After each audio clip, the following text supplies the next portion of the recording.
The morning when an elderly woman from the Passamaquoddy Nation told me her people had been meeting with forest giants for generations, I assumed she was testing me, or perhaps trying to frighten me away from whatever was happening in those woods. But the things she revealed about these creatures, their existence, their territories, and their desperate need for secrecy, would lead me into a confrontation that years of wilderness training had never prepared me for. My name is Maya Brennan, and for 14 years I worked as a backcountry survey technician for the Maine Forest Service. My job was the antithesis of mystery. It was a discipline of measurement and observation. I took me through thousands of acres of northern woodland, mapping trail conditions, documenting environmental changes, and flagging potential hazards for the public. It was precise, methodical work that matched my temperament perfectly. Measure the erosion on the Katahdin Stream Trail, photograph the ice damage in Baxter State Park, file the report. Nothing mysterious, nothing supernatural, just pine trees, granite outcroppings, and the occasional moose that startled weekend campers. The world was a collection of observable facts, and the forest was a textbook I knew how to read. That all changed in September of 1994, when everything I believed about these forests shattered completely. It began on a Tuesday at the regional field office in Jackman, Maine, a small timber town near the Canadian border where the forest stretched unbroken for miles in every direction. I had driven my service vehicle, a dark green 1991 Ford Ranger with the Maine Forest Service emblem painted on the door, its shocks groaning over the last few miles of gravel road. I was expecting nothing more than another standard week of assessments in the backcountry. Instead, I found my supervisor, Helen Ridgway, standing outside her office with an expression I had never seen in my 12 years of working under her direction. Helen was a woman carved from the same granite as the Maine mountains, practical, unflappable, and immune to hyperbole. Today, she looked agitated. "Maya, thank God you got here early," she said, gesturing me inside with unusual urgency. Her office, usually a bastion of organized calm, felt tense. Maps were spread across her desk in a chaotic layer. "Something strange is happening out on the Boundary Ridge Trail System, Sector 19, near that big stand of virgin spruce nobody ever goes to." I set down my thermos of black coffee, the steam rising in the cool morning air of the office, and reached for my field notebook, the same spiral-bound pad I had used for years. Its cover was softened with use, its pages filled with neat, block-lettered observations. "What kind of strange are we talking about, Helen? Aggressive wildlife? Illegal logging? Worse, in a way. The volunteer trail maintenance crew walked off the job yesterday. Third time this week they have refused to finish their work. Out there," Helen pressed her palms against her desk and exhaled slowly, a sound of pure frustration. "They keep saying the area feels wrong. Those are the exact words they keep using. Wrong." I raised an eyebrow. This was unusual. The volunteers who maintained trails in this region were mostly retired loggers and hunting guides, people who had spent their entire lives in these woods. They were not prone to flights of fancy. Define wrong for me. That's the problem. They won't give me details. Susan Pelletier, the crew coordinator, just shakes her head and says they are not going back under any circumstances. Says the whole forest feels sick and there's damage out there that makes no sense.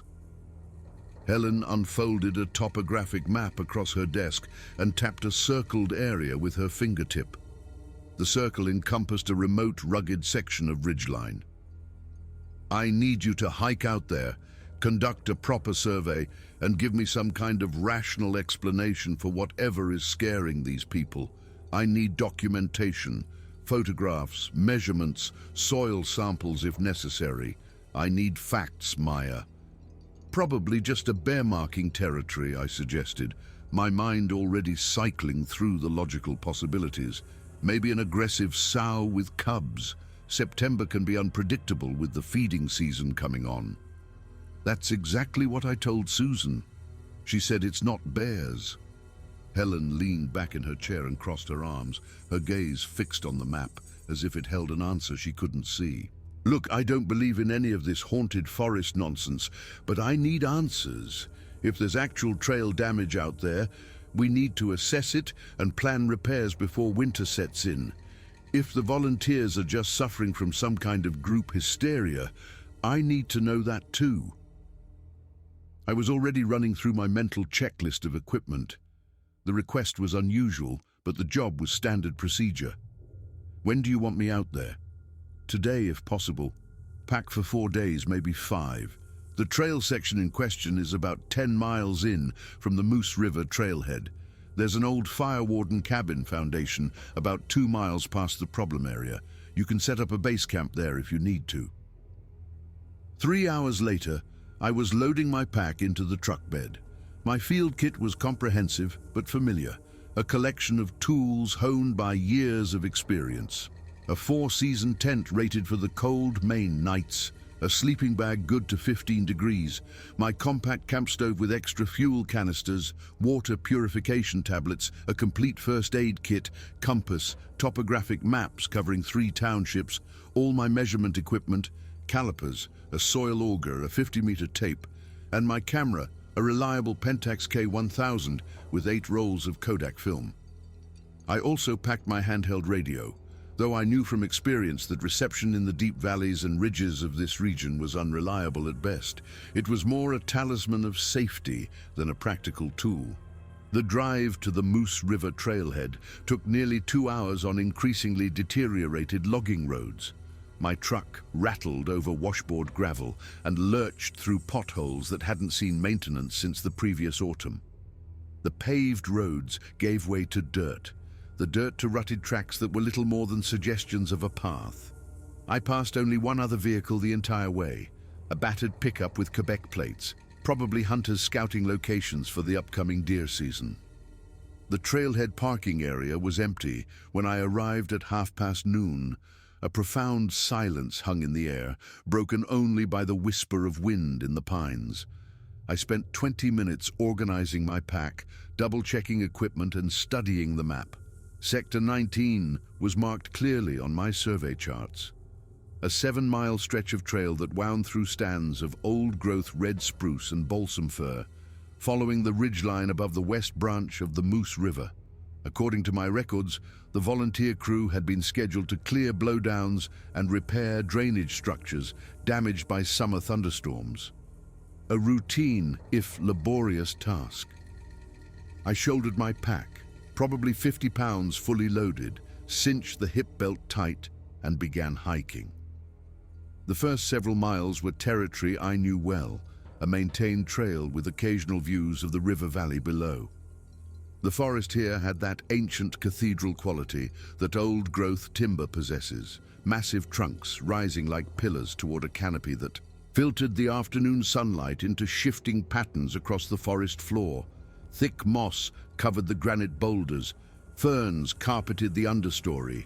The air smelled of damp earth and pine resin.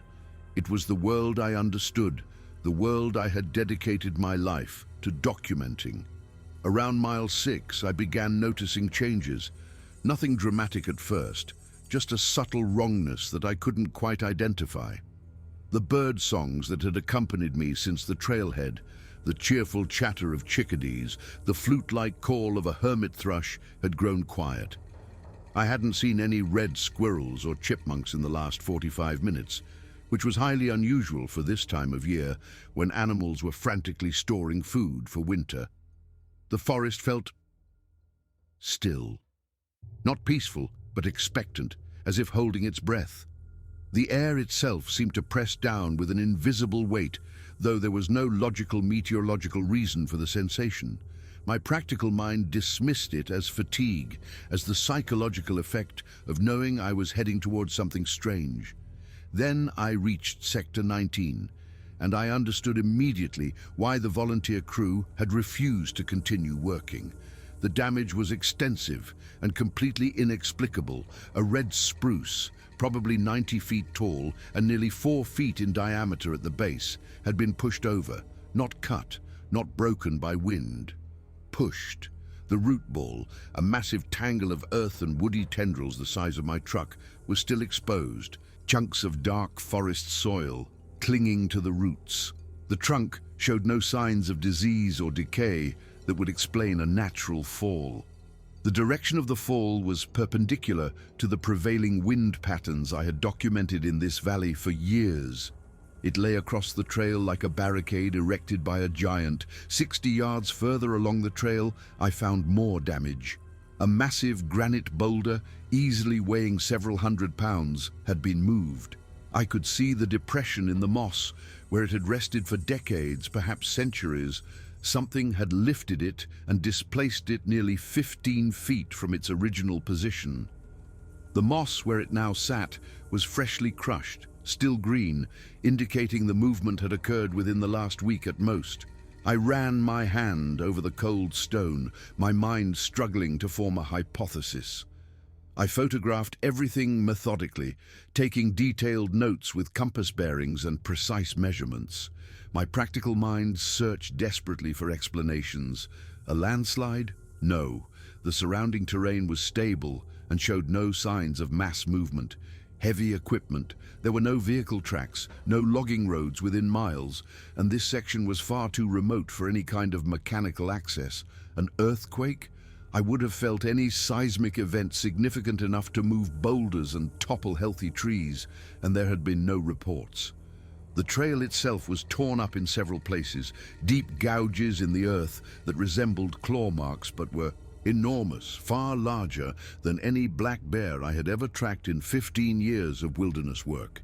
Each individual gouge was nearly 8 inches wide and at least 4 inches deep. They ran in parallel sets of 4, spaced about 6 inches apart, as if something had raked the ground with a colossal hand. I was documenting a particularly disturbing disturbance, a section where the undergrowth and ferns had been completely flattened in a rough circle perhaps 20 feet across, when a voice spoke from behind me. "You should not be here." I spun around, my heart leaping into my throat, my hand instinctively reaching for the bear spray canister clipped to my hip. An elderly woman stood on the trail about 25 feet away. She wore practical hiking clothes, dark canvas pants, a heavy wool sweater the color of autumn leaves, and a faded denim jacket that looked decades old. But she carried herself with a quiet dignity that seemed at odds with her weathered appearance. Her face was deeply lined, carved by countless seasons of sun and wind and cold Maine winters. Long grey hair, streaked with white, hung in 2 braids that reached past her shoulders. She held a walking stick carved from birch, its surface worn smooth by years of use, with faded red and black designs painted near the handle. "I'm Maya Brennan, Maine Forest Service," I said, my voice steadier than I felt. I relaxed slightly but remained cautious. I had not heard her approach at all, which was unusual given the carpet of dry leaves covering the trail. She must have heard me from a distance and approached quietly. "I know who you are," the woman replied. Her voice was quiet but carried clearly, with an accent I couldn't immediately place. "I am Sarah Running Deer. My people have walked these forests since before your ancestors crossed the ocean. I have been watching this area for many years now." I nodded respectfully. "I apologize if I'm intruding on tribal land. According to my maps, this is state forest open to the public. Your maps show boundaries your government made. They do not show the true boundaries." Sarah moved closer, her walking stick making soft sounds against the leaf litter. "The boundaries that matter here are older than your maps, much older." Despite my natural skepticism about mystical forest talk, something about her manner, her profound seriousness, made me want to listen. "What boundaries are you talking about?" "There is a section of forest starting from that rocky outcrop." She pointed northeast with her walking stick toward a granite ridge visible through the trees. "It extends to the old beaver meadow, near the headwaters of the brook you call Cold Stream. My people have an understanding with the ones who live there. We do not enter their territory without proper permission. In return, they leave our lands in peace." I looked toward where she was pointing. Through the trees, I could see the terrain rising toward a jumble of moss-covered granite, the beginning of a ridge that continued for several miles through some of the most remote wilderness in northern Maine. "The ones who live there?"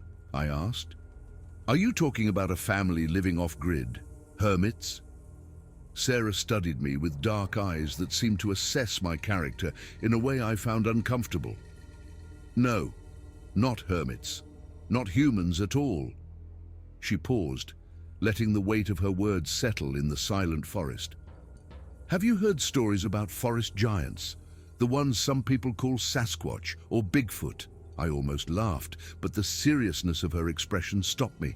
The idea was absurd, the stuff of supermarket tabloids and late-night radio shows. "I've heard the stories, campfire tales. Legend," I said carefully, not wanting to offend her.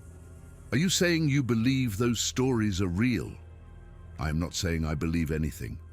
I am telling you what is true."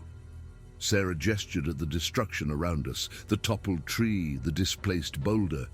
This damage was not caused by bears. It was not caused by storms or earthquakes or any force your science can measure. The forest people did this.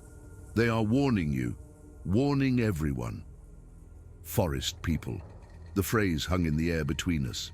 Part of me, the trained rational part, wanted to politely thank this elderly woman for her time and continue my survey with logical explanations. But another part of me, the part that had noticed the unnatural silence, the impossible damage, the strange sensation of being watched, that part was listening. "Why would they be warning us?" I asked. "What are they trying to say?" "That something is threatening them, something from your world." Sarah moved to the edge of the flattened vegetation and studied it with obvious familiarity. When the forest people feel threatened, they react. They are peaceful beings, mostly. They have survived for thousands of years by avoiding your kind.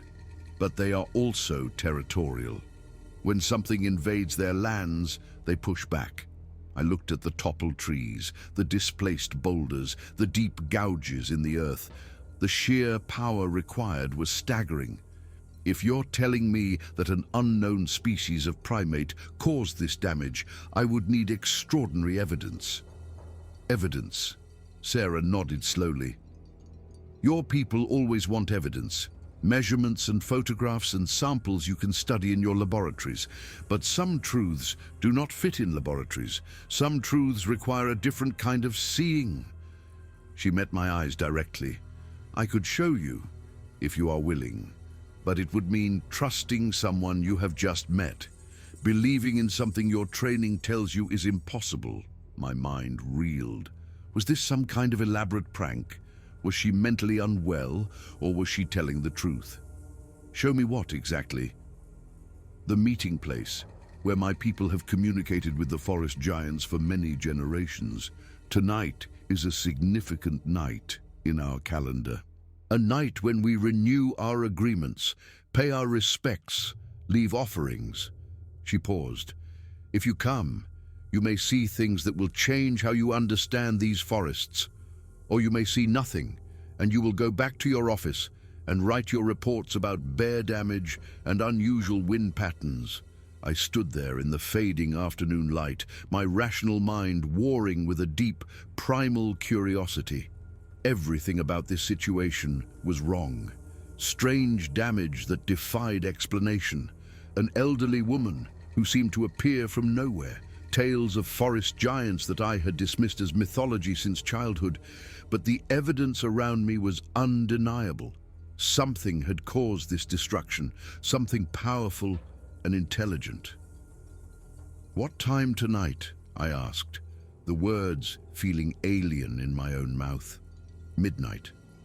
Sarah smiled slightly, the first warmth I had seen in her weathered face. "Come to the granite outcrop on the ridge when the moon is directly overhead. Bring a tobacco offering if you have any. It shows respect." She paused and her voice grew serious again. "And Maya, bring nothing else. No flashlight, no camera. The forest people will not reveal themselves to anyone carrying devices of your modern world. I nodded, though my practical side rebelled at the thought of leaving my camera behind. My entire career was built on documentation. Where should I meet you? I will find you. Sarah turned and began walking back down the trail, her footsteps somehow almost silent despite the dry leaves. Just be at the outcrop when the moon reaches its peak, and be prepared to have your understanding of the world completely transformed. I watched her disappear around a bend in the trail, then stood alone in the damaged clearing, trying to process what had just happened. Either I had just agreed to a midnight meeting with a possibly unstable elderly woman, or I had taken the first step toward discovering something that science said could not exist. I continued my survey for another hour, documenting additional damage as I worked my way along Sector 19. The pattern of destruction was consistent: pushed over trees, displaced rocks, deep gouges in the earth, flattened vegetation in circular patterns. Whatever had caused this damage was powerful, methodical, and clearly intelligent in its approach. These were not random acts of nature. By late afternoon, I reached the old fire warden cabin foundation that Helen had mentioned. Only the stone chimney and a partial floor remained, but it provided a sheltered spot to set up my tent. I gathered wood, started a small fire in the ring of rocks left by previous campers, and prepared a simple dinner of freeze-dried stew and coffee. As I ate, I watched the shadows lengthen across the forest floor and thought about what might happen at midnight. The rational part of my brain was constructing alternative explanations. Sarah running deer was an elderly woman with strong connections to traditional beliefs. She'd probably lived in this area her whole life and developed elaborate mythologies to explain natural phenomena she didn't understand. The damage to the forest could be explained by microbursts, localized wind events that could topple trees in unpredictable patterns. The displaced boulders might indicate soil erosion or underground water movement I hadn't detected. The gouges could be from a particularly large bear dragging prey. But none of those explanations felt right. The damage was too consistent, too widespread, too deliberate in its patterns. And there was something else, a feeling I couldn't shake. The sensation of being watched had not left me since I entered Sector 19. Even now, sitting by my small fire as darkness gathered, I felt unseen eyes studying my every movement. I checked my watch. 7:30. About 4.5 hours until midnight. I tried to sleep, but found it impossible. Every sound from the surrounding forest, every crack of a twig, every rustle of leaves, every call of a distant owl seemed amplified and significant.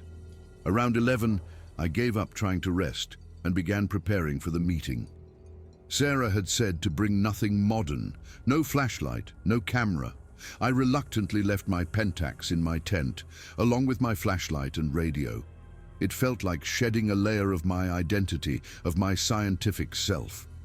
I kept only my compass, my bear spray, and the small pouch of pipe tobacco I carried for ceremonial purposes when working with tribal land managers.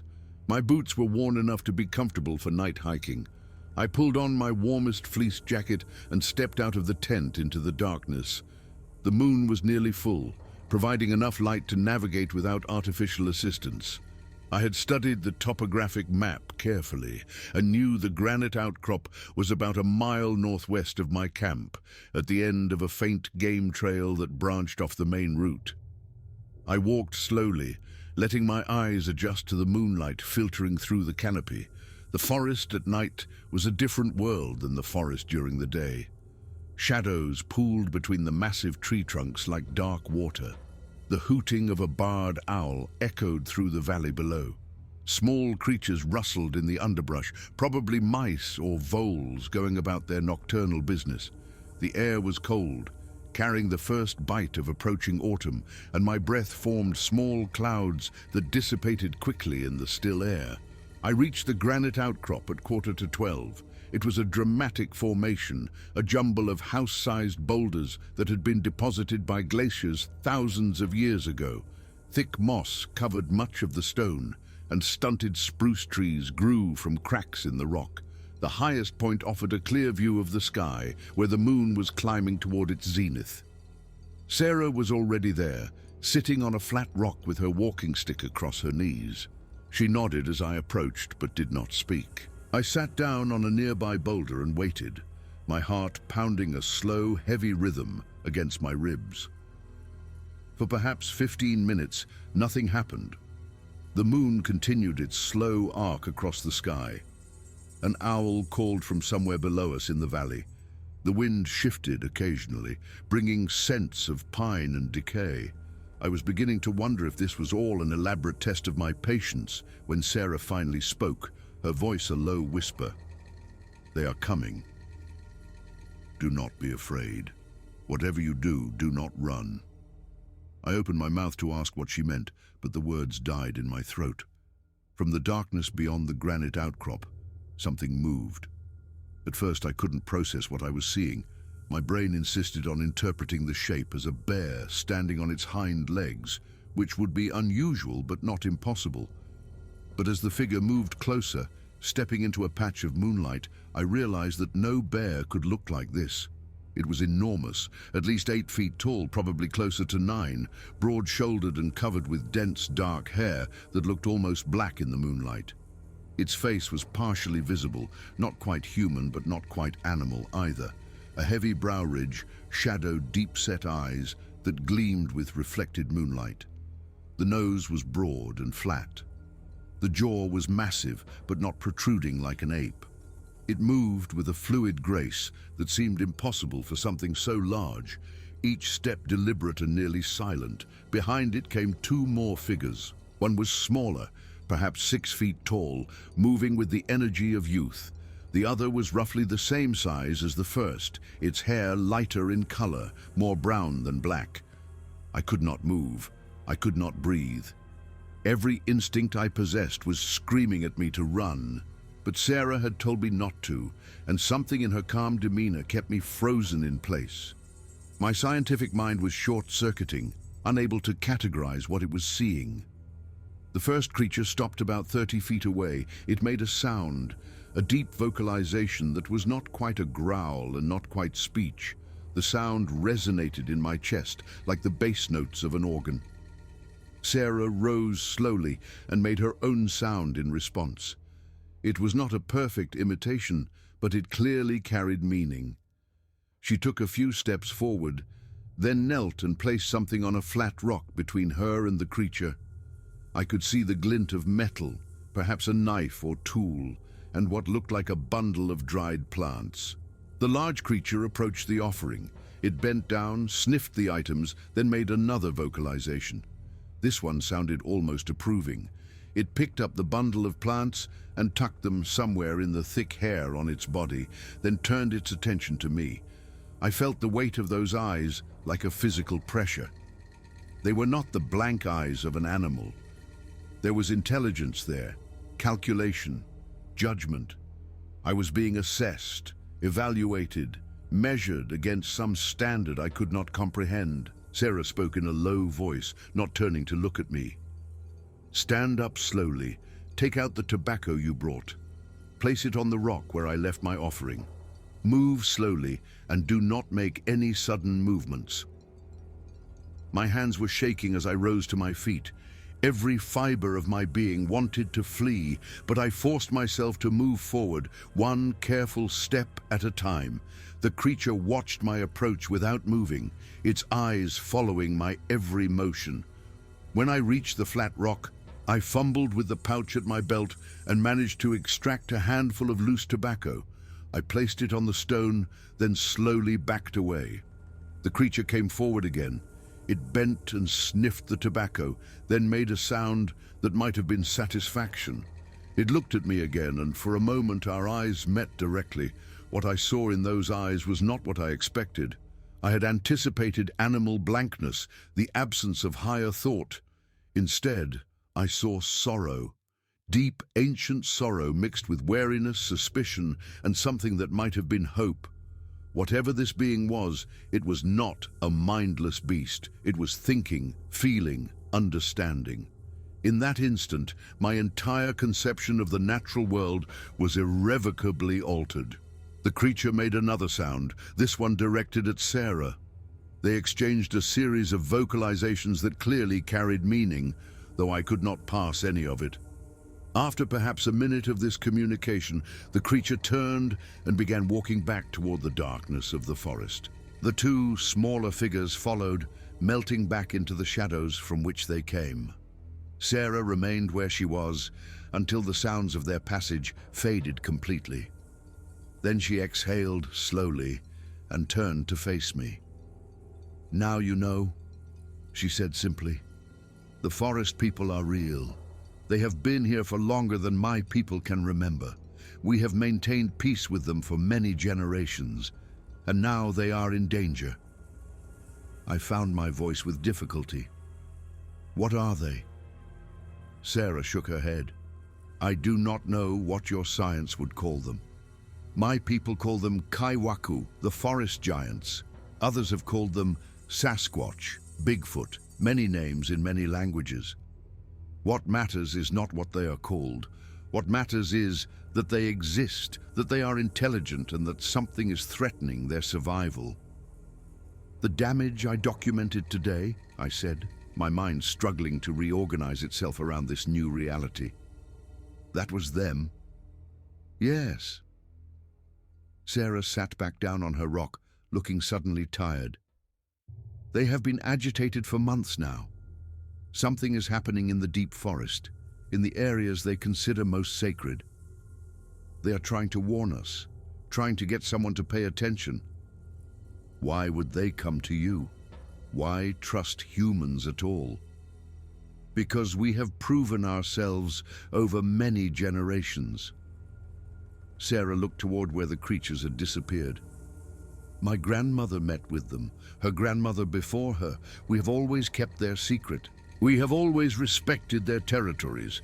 In return, they leave our hunting grounds in peace and warn us of dangers in the forest.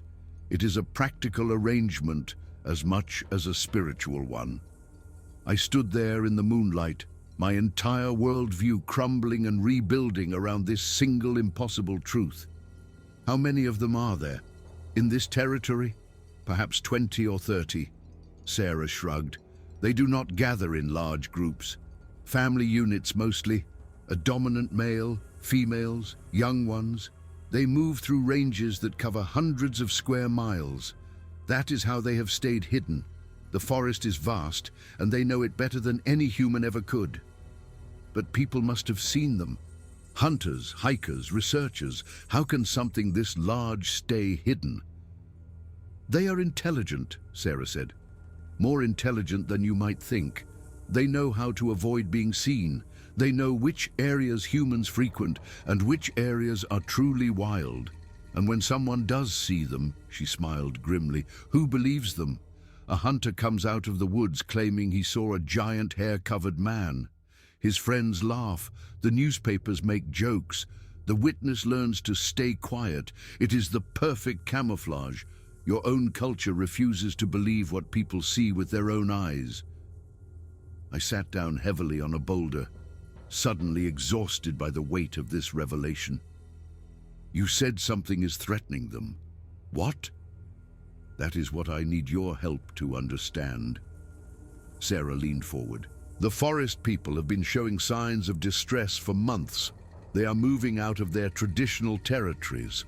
The females are keeping the young ones close instead of letting them range freely. And they have been leaving warning signs." She gestured vaguely toward the damaged forest below us. "Pushing over trees, moving rocks, trying to mark boundaries that say, 'Keep out.'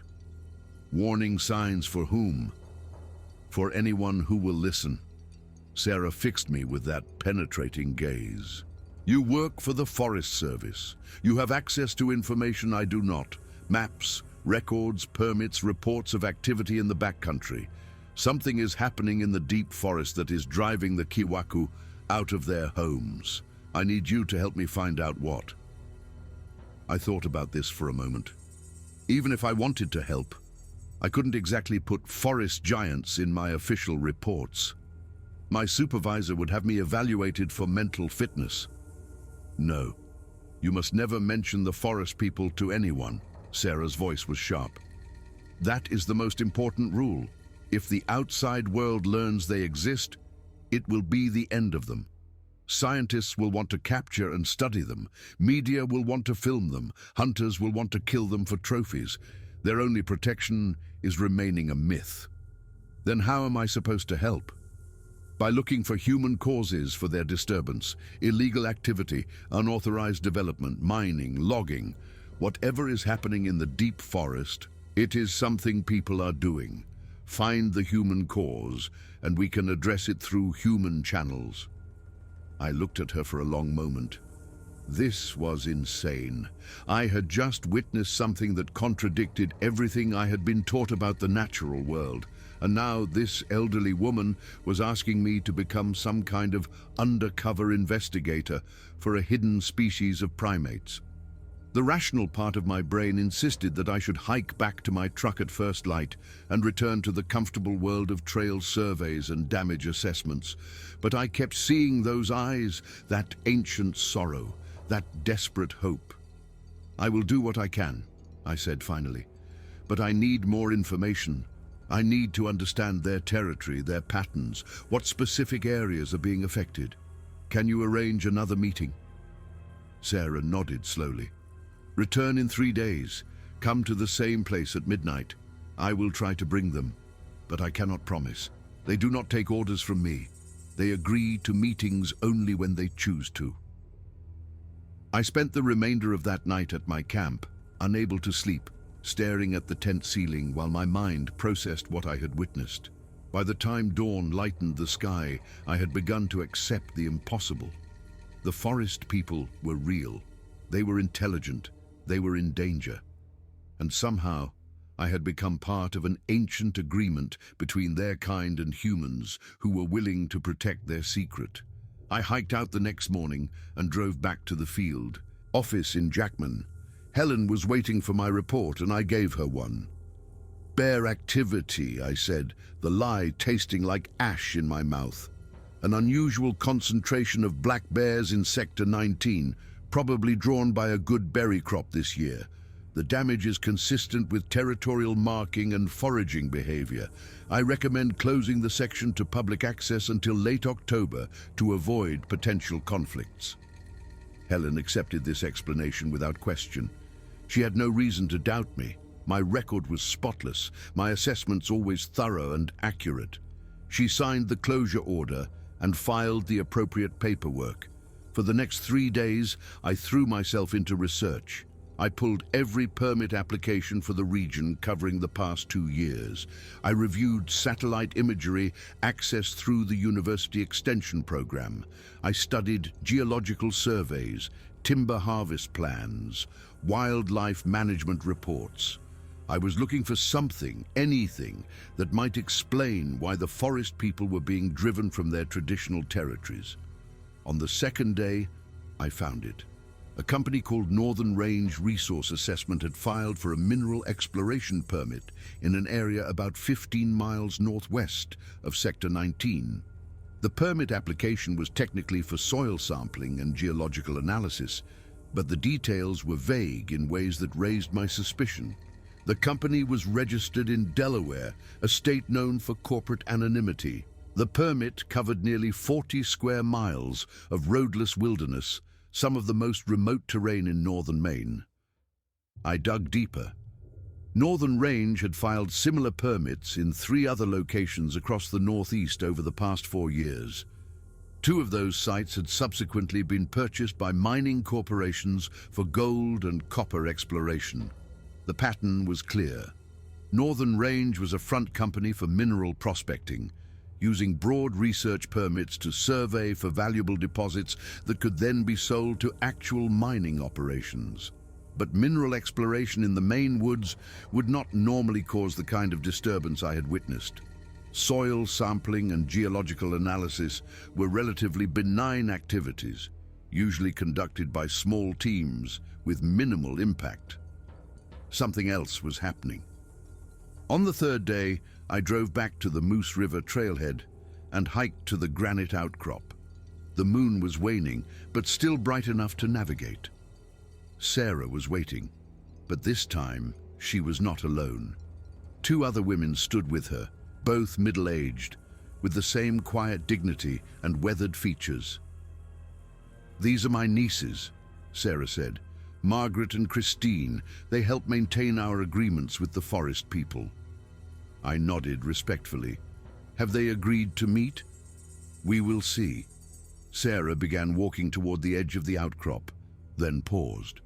"You should know that the situation has become more urgent. 2 nights ago, there was an explosion in the deep forest. We heard it even from the village. The forest people are very frightened now." "An explosion?" The pieces clicked into place. "What kind of explosion?" "That is what we need to find out." Sarah looked at me. "Did you learn anything about human activity in the area?" I told her about Northern Range Resource Assessment, about the mineral exploration permits, about my suspicions regarding their true purpose. Sarah listened without interrupting, her expression growing darker with each detail. "If they are looking for minerals," she said finally, "they may be using explosives to create seismic readings. It is a technique I have heard of. They set off charges underground to see how the vibrations travel through the rock. It helps them identify deposits." "That would explain the damage," I said. "Explosives powerful enough to register on seismic equipment would terrify the forest people. And if they are doing this without proper permits for explosive use, it would be highly illegal. Can you find evidence? Proof that would force your government to stop them?" "I can try, but I need to know exactly where these explosions are happening. That means getting into their territory, seeing the damage for myself." Sarah exchanged glances with her nieces. "The forest people may not allow that. They are very protective of their sacred areas." "Then we need to ask them." We waited as the moon rose higher. The night was colder than before, with a sharp edge that hinted at approaching frost. I could hear the distant sound of the river in the valley below, a constant murmur that had been there for thousands of years. They came without warning, melting out of the darkness like shadows taking form. This time, there were 4 of them. The large male I had seen before, the lighter-colored one who moved with similar authority, and 2 others who were clearly younger, their movements more energetic and curious. They stopped at the edge of the clearing, watching us with those calculating, intelligent eyes. Sarah stepped forward and began the exchange of vocalizations I had witnessed before. It lasted longer this time, with more back and forth, more apparent disagreement. At one point, the lighter-colored figure made a sound that was clearly negative, a sharp bark of rejection. But Sarah continued, patient and persistent, until finally the large male made a gesture with one massive arm. "They will show us," Sarah said, turning to me, "but only you and me. The others must stay here." She looked at Margaret and Christine, who nodded without complaint. I followed Sarah and the 2 largest figures into the darkness of the forest. The journey that followed was unlike anything I had experienced. We moved through terrain that had no trails, no markers, nothing to indicate that humans had ever passed this way. The forest people led us through stream beds and over ridges, through dense thickets of undergrowth that seemed to part for them, but caught and tore at my clothing. They moved with astonishing speed for their size, covering ground that would have taken me hours in what felt like minutes. After what might have been an hour or 2, we emerged into a small meadow surrounded by towering spruce. The moonlight here was brighter, unobstructed by canopy, and in the center of the meadow I saw the evidence I had been looking for. A crater, perhaps 20 feet across and several feet deep, had been blasted into the earth. The surrounding vegetation was burned and flattened, Trees at the edge of the clearing had been stripped of their bark by the force of the explosion, and scattered around the crater were unmistakable signs of human activity. Pieces of equipment, wire fragments, a tattered canvas bag bearing a corporate logo. I moved to examine the debris more closely. The logo on the bag was exactly what I expected: Northern Range Resource Assessment. And the equipment fragments were clearly seismic testing materials, the kind used to set off controlled underground explosions and record the resulting vibrations. I photographed nothing. I had no camera. But I memorized every detail, creating a mental map of the site that I could recreate later. The compass bearing from the ridge we had crossed, the approximate distance traveled, the specific equipment fragments and their positions. The large male made a sound, and Sarah translated. They have found 4 sites like this. The explosions come without warning, loud, violent, terrifying. She paused, her voice catching. The first explosion killed one of their young, a female, barely mature. She was foraging near the blast zone and was killed by falling debris. My stomach turned. I did quick calculations. If Northern Range was conducting a systematic survey using a standard grid pattern to cover the permit area, there would be more explosions, many more. This operation was ongoing. When did this start? I asked. 5 months ago, Sarah said after conferring with the male. The first explosion was in the spring, when the snow was still melting. Since then there have been 3 more. Each one drives the forest people further from their traditional territory. They are running out of safe places. The large male made another series of sounds. This time he seemed to be directing them at me. His dark eyes held mine as he gestured toward the crater, then toward the surrounding forest, then back at me. He is asking if you can stop this, Sarah translated. He is asking if you have the authority to make it end. I thought carefully before responding. I work for the state. This is federal land, which complicates things. But the activity here is clearly illegal. Northern Range may have a permit for surface sampling, but they do not have authorization for explosive testing in designated wilderness areas. If I can document this through proper channels, I can get their permits revoked. Document it? Sarah shook her head. You cannot mention the forest people. I won't have to. The environmental damage alone is sufficient. Destruction of wilderness area, potential groundwater contamination from explosive residue, unauthorized commercial activity in protected forest. Those violations carry serious penalties, heavy fines, loss of operating privileges, potentially criminal charges for the responsible individuals. The large male seemed to understand my tone, if not my words. He made a sound that was almost like a question. I am telling him that you will try to help, Sarah said, that you will use your authority to stop the explosions. Tell him I will do everything in my power, I said. I cannot promise complete success, but I promise to try. Sarah translated. The male studied me for a long moment, then made a gesture that seemed almost like a nod. He reached out with one massive hand and touched my shoulder very gently. The contact lasted only a second, but the meaning was unmistakable. Trust, hope, a plea to protect his people and their home. We hiked back through the night forest, arriving at the granite outcrop as the first grey light of dawn appeared in the eastern sky. The younger forest people had vanished during our journey, melting back into the wilderness. Only the large male accompanied us to the meeting point, where Margaret and Christine waited with obvious relief. Thank you, I said to the male, not knowing if he could understand, but feeling the need to express it. I will not forget what you have shown me.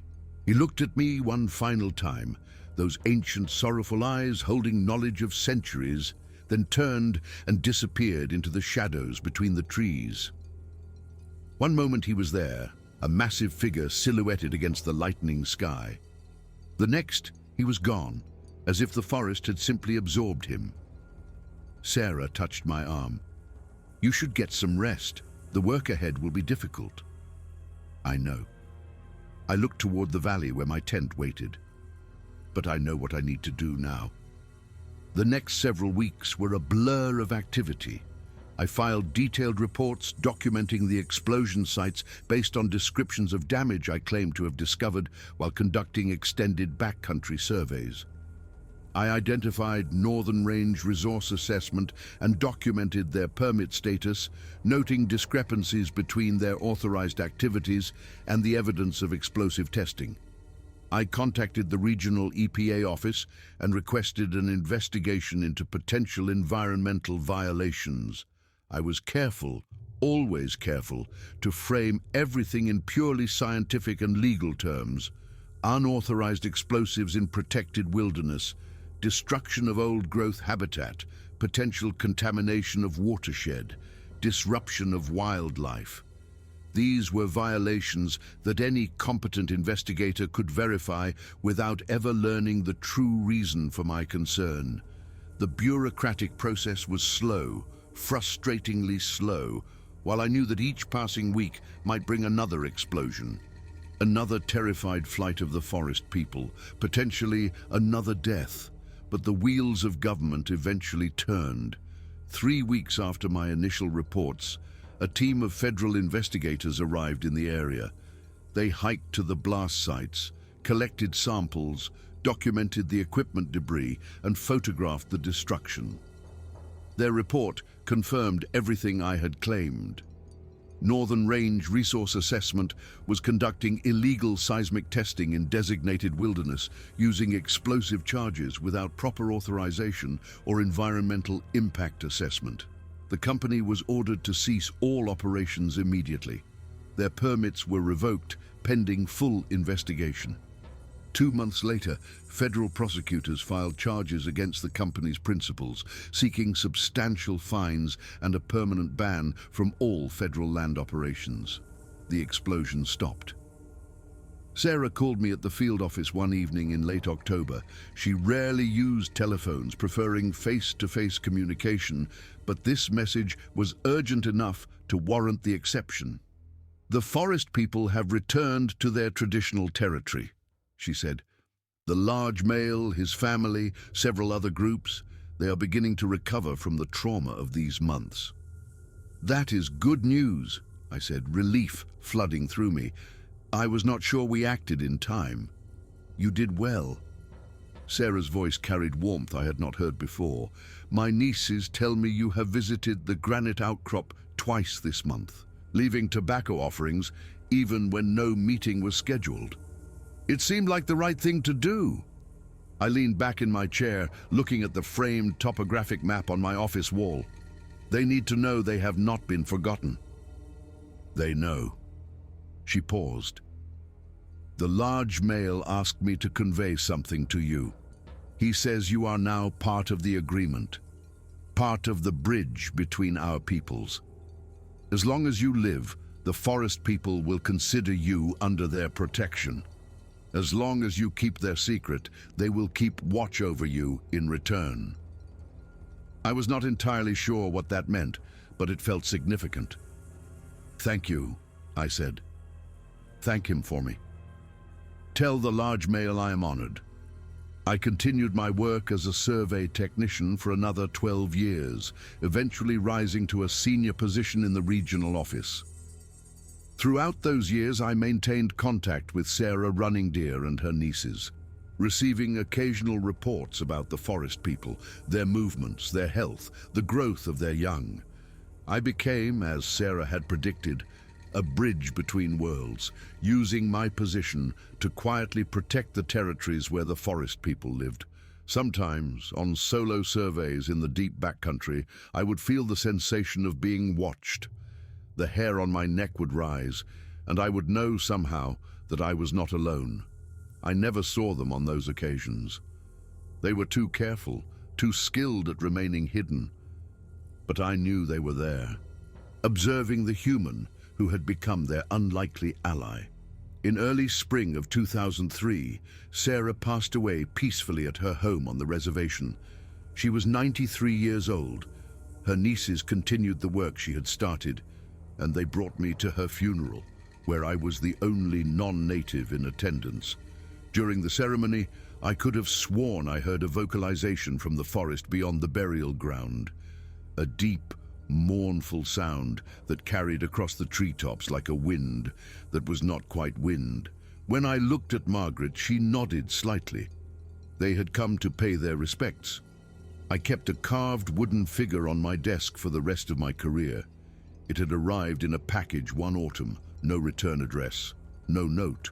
The carving depicted two figures standing side by side, a human woman, recognizable by her clothing and posture, and a towering hair-covered figure, its hand resting gently on the woman's shoulder.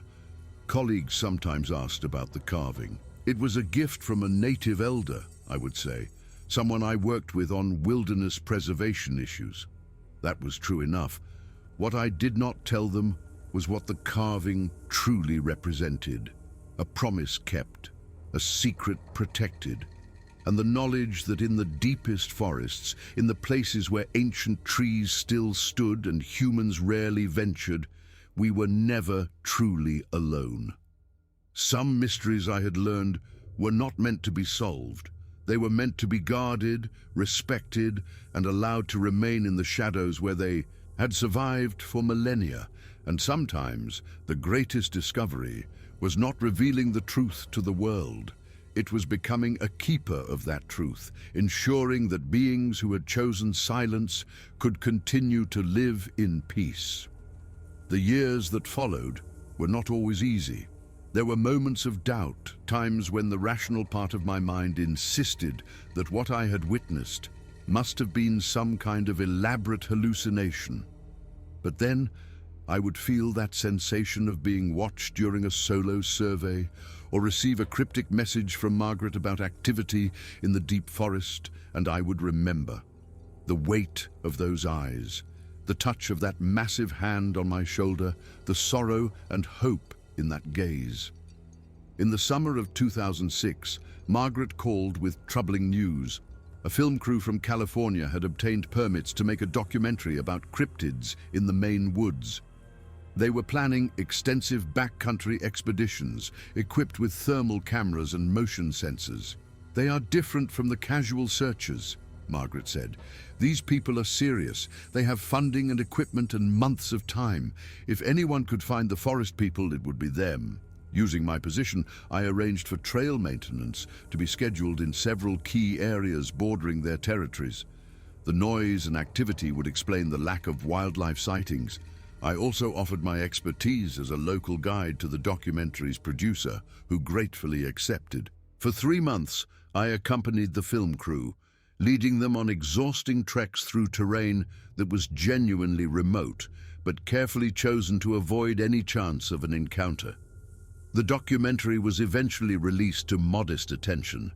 The forest people were never captured on film. The experience taught me that the threats were evolving. The modern obsession with documenting everything was perhaps an even greater danger than industrial exploitation. A single clear photograph would be enough to bring thousands into these woods. When I retired from the Forest Service in 2015, I was 62 years old. Margaret and Christine established me as an informal consultant for environmental issues affecting the region. I became, in essence, what Sarah Running Deer had been when I first met her, an elder who knew secrets that most people would never believe. I made my last journey to the granite outcrop on a mild September night in 2018.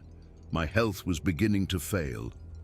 Margaret and Christine accompanied me, helping over the difficult sections of trail. The moon was full, painting the forest in silver light. They came, of course. 4 figures emerged from the darkness. The large male, his hair now showing streaks of grey, stood at the front. I stepped forward slowly. "I will not be coming back," I said, though I knew he could not understand my words. "My work here is finished, but others will continue. The agreement remains." I attempted a vocalization of farewell that Sarah had taught me. The male tilted his massive head, listening. Then he stepped forward and placed one huge hand on my shoulder. The touch lasted longer this time, acknowledging it would be our last contact. When he stepped back, he made a sound I had never heard before, one that seemed intended specifically for me. I would never know its precise meaning, but the emotion behind it was clear. Respect, gratitude, farewell. They melted back into the forest, and I stood for a long time, watching the space where they had been. The carved wooden figure still sits on my desk as I write this. The human woman and the towering figure standing side by side, partners in an ancient agreement. I do not know how much longer I will have, but I am not afraid. I have lived a life of purpose, contributing to something far larger than myself. The forest people are real. Christine's daughter, Elizabeth, is now learning the old ways, preparing to take her place in the chain of guardians. The story continues. New protectors are rising to take my place. The agreements are maintained. The ancient balance between hidden and seen, between mystery and mundane, is preserved. I find peace in that, and when I close my eyes, I can still feel the touch of that massive hand on my shoulder, offering trust and hope and gratitude. That is enough. That is more than enough. The shadows know their secrets are safe.